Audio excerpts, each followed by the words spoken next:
We'd like to thank you for choosing Carrera. Without your support, we wouldn't be able to continue doing what we love, helping make farming sustainable for the next generation. For my family, sometimes a really important criteria in want is fresh. From Carver Shopping and Camping, they're locally family-owned, community-minded, passionate about farming, real healthy dairy products, the way they used to taste. Carrera Milk, South Australia, and proud of it.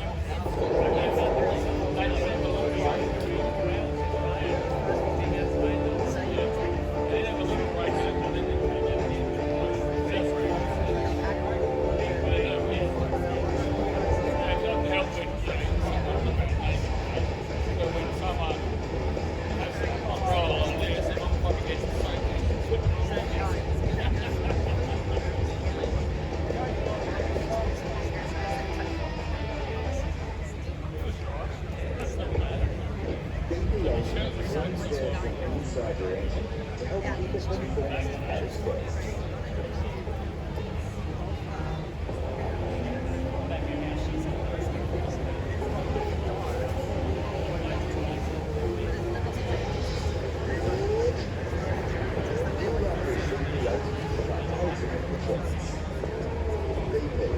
Value at every turn.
Prepared this time? Yeah. I was prepared earlier.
More important than what you do on the bridge.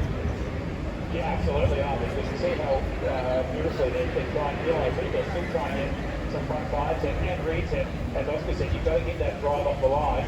Now, I think that Harry Jones is always a difficult to beat when he's out front. And it's going to be interesting to see what they can do off the line to bail the ball. But I think more importantly for Dylan O'Keefe, he needs to get places. So Lockie Loxton, Hans Mazuris, we know Hans Mazuris is a couple of places in front of him. He's very hard to pass.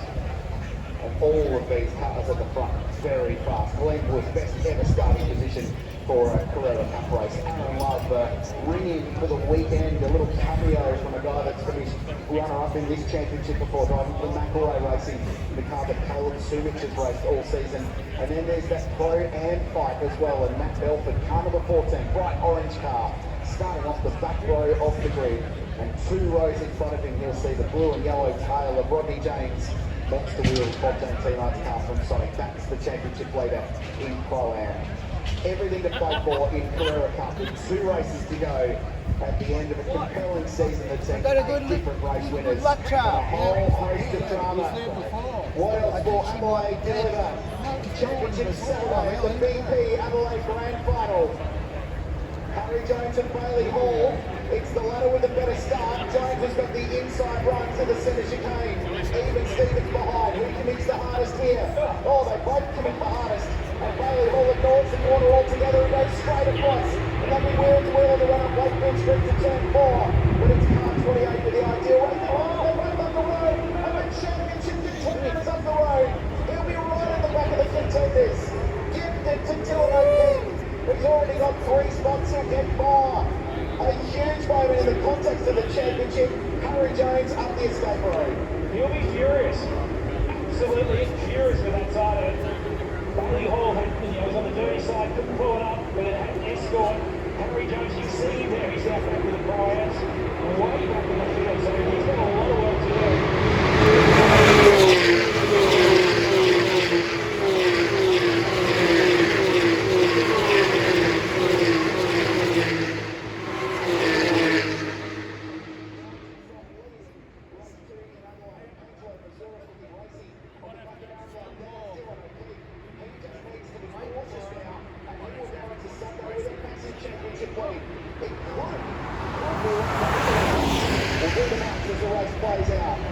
What a start for Glenwood. Well, Glenwood is but he's also leading race. Harry Jones makes there. Big impact on the run down to the Adelaide hairpin. That will unquestionably be a safety car. But it will Harry Jones comes up, but that's going to be a lengthy recovery. Are they still coming? The air is really cold. I see the motorsport. It's harder for the tyre muscles there.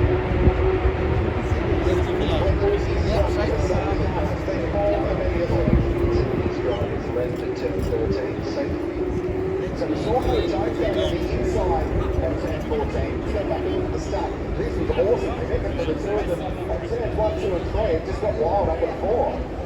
Well, Harry got the initial one, and then Bailey Hall got the second phase, and then Bailey just said, oh, I'm going to go straight through this. He wants you to jump through the first curve. Harry dropped a little wide, but gets it round. Bailey Hall just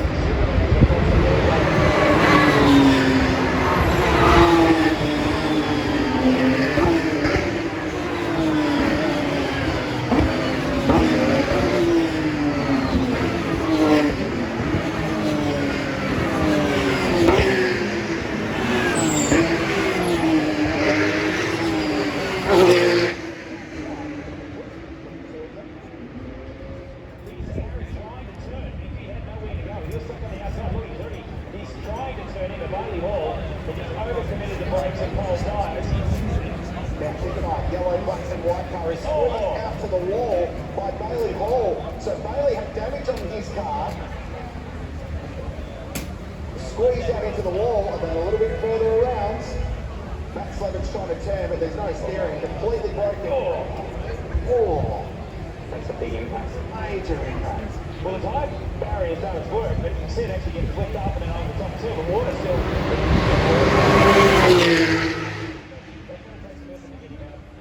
Get that Porsche out underneath that tyre bubble, but then of course then you've got to resurrect that tyre bubble to get going again. Fucking hell. Great to see Max Levin out of the car and okay. That might go red. Big drama at the start of a championship deciding weekend in Porsche Painted Dixon Carrera Cup. We're at the safety car. Glenwood leads the way. They've got to resurrect that tyre bundle. That means bringing the fucking forklift out and getting garage, you know. Wow, amazing stuff at the start. The big pulse safety car, Porsche Carrera, has led a few laps this year in Carrera Cup, it must be said. And it leads Glenwood now with Adelaide in second and Angelo Missouri in third. So Harry Jones is recovered to 14. We get points for 12 with a couple of guys not scoring in front of him. So we'll do the maths on that as it runs at the moment. But what a gift that was for O'Keefe, and what a massive drama for Harry Jones, who nothing really he could do on the outside there. No, absolutely not. I think Harry was basically just, I'm watching the communicator. Positioning, but he was on the outside, he just couldn't rotate and turn right. So obviously Bailey Balls, Porsche was sitting right beside him, so that was just frustrating, I think, for both of them. But thankfully that he's got going again, and he didn't have any other obligations going forward. But the Glenwood he was absolutely, I reckon he had guys on front up as much of the gap as he could. But Aaron Blood sitting right behind him, you know, Aaron Blood is an answer, but he's still like you said, everyone else went up once the line.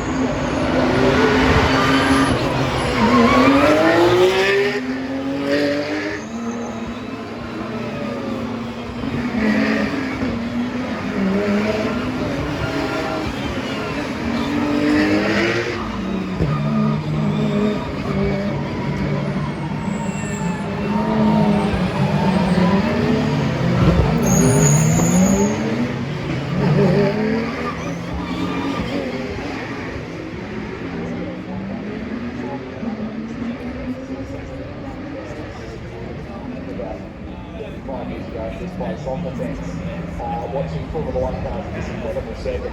The atmosphere here today has been great. You and I were lucky to spend some time over the 40-year mark here. They've got going some really classic old cars. Your 99 winner is here that Pete Chibbereth was driving in a display earlier today. Amazing atmosphere. Yeah, absolutely. I think that there's no doubt that there's some great history at this circuit. And Oscar's going to be the future of that history now. It's it's great to see what has come along. The 99 Commodore was over there. And actually opened up the door. Brought back a lot of great memories. And you sort of remember that back in those days, the car was quite simple. When you open up the door, the horse rail right in there. And it's great to see him still running around. Hey Oscar, how old were you in 1999? -6. So about a rounding point of putting wood cushion. Because only ripped the right hand mirror off his head. So I think he would have been absolutely flying on that first lap. He was just get the gap, but hopefully they're able to fix this ball here because it looks like quite a big job. A couple of forklifts, the field is going past the forklift Grand Prix here, so oh shit! to rearrange the tyre bundles. That's unusual. Right, that's the readjustments. They normally red flag. Only have 4 corners of racing, so Glenwood tried hard early. Aaron Love up to second place. We knew he would be racing. He doesn't score championship points this weekend. And then back to Angelo Missouri. Max Bedoya won yesterday, is up to 9. So the grid for this race set on qualifying time, not on the results of race 1. So Max has got the job to do. The average age of Max's crew is 22 years of age. A little family-run team. He's just got a couple of his mates together. They're all involved in the sport. Some of them race car drivers, and they put this program together. They're running it from the back of the MV Automatics garage up in the Adelaide Hills, and they got a race win yesterday. It was over the moon. Massive performance from the South Australian.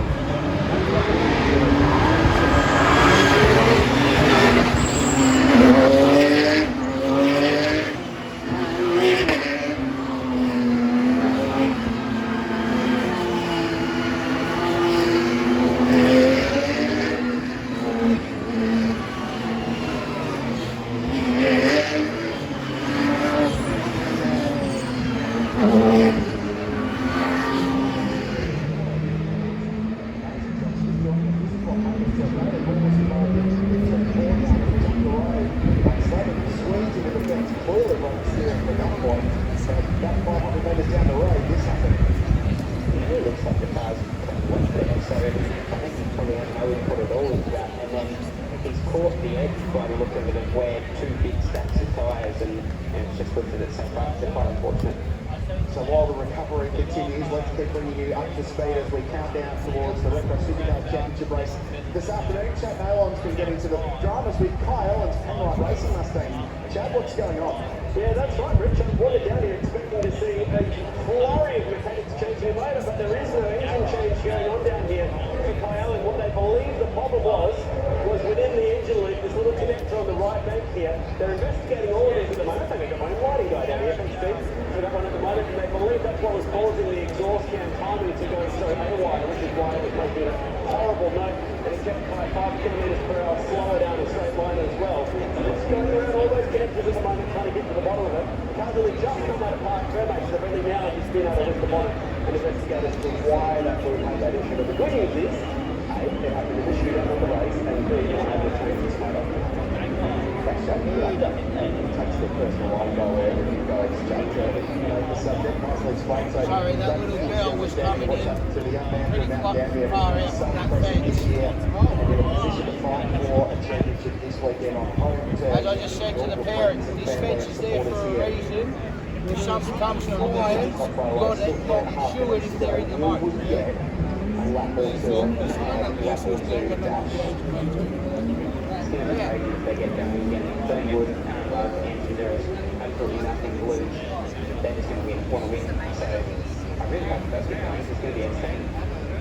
Oh, absolutely. I think there's no doubt that the tire's going to get colder, the brakes will get colder, the drivers will hopefully get cooler, and then we'll get on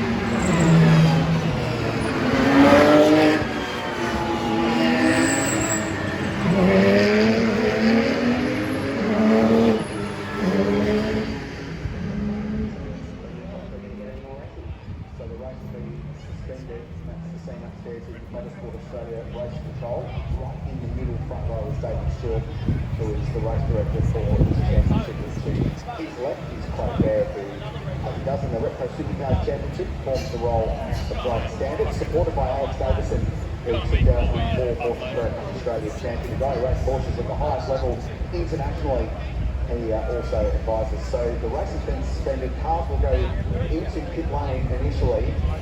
So it's a strong sense of deja vu for similar reasons with wall repairs after yesterday's race, causing a cessation in play.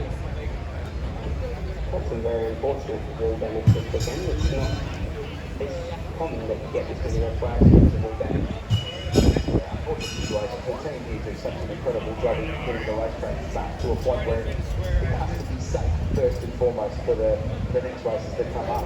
And if the race does finish the way it is, it will be, regardless of whether full points are awarded or not, and that will be a discussion point for afterwards. But it will be a maiden win, and indeed a maiden podium for Glenwood, the Embry Attachments car. Now, his brother Dale has been a regular race winner in Carrera Cup, but Glenn yet to get there. And what a turn up for the books, because 12 months ago he ended up parking very heavily in the fence at turn 8, speaking of all damage, in the final race of the season. So this would be a remarkable comeback, and all down to an aggressive opening lap. And for that guy, the Victorian Dylan O'Keefe, has been twice third in the Carrera Cup Championship, staring down the barrel of having nearly 50 points up his sleeve, going into a final race tomorrow, which pays 60 to win.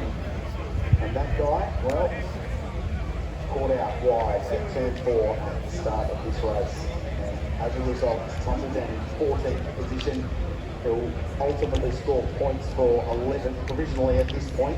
Rodney Jane in front of him as well from a pro-am point of view, and the race has officially been called. So Glenwood, one way or another, has won his first Carrera Cup race. Well done to the Victorian. Aaron Love, Angelo Mazuris next, and then it's Dylan O'Keefe and Marcus Flack. Rodney Jane was a kind of pro, and that's huge for him. Extensive championship lead. Matt Belford got up to 4th position. And then some dramas further back for Bailey Hall. That'll lock David Russell in the 3rd in the championship too as a result of that one. Big dramas in Porsche, Paint Vixen Carrera Cup. Craig Lance and Oscar Target. It all came down to the starts. Yeah, it was. Bailey got a really good launch there, and then Harry seemed to kind of come back in the second half, and then Bailey went monster trucking through the first came, and they ran side by side up to turn 4, and it didn't go too well for either of them. Well, sort of interesting, sort of a little bit clumsy, I suppose. You see Harry, he almost had a problem trying to turn, but just had nowhere to go. He had Bailey Hall inside, and then, of course, with that going on, he rejoined. He was so far back, and then there was a little bit clumsy here with Bailey Hall and Slavin, and you can see there that at that stage, Bailey Hall's got a right rear issue, and then Slavin, you can see there, just escorts himself off to the left, where he should be turning right, and that kind of, I think, doing its job, but ultimately causing this to red flag. So the race was suspended and ultimately called Glenwood for an incredible opening lap. Mirror damage and all will be the winner in race 2 of Porsche Carrera Cup Australia. They're back for one more tomorrow here at the BP Adelaide Grand Final. Our coverage continues. We go down to a man who always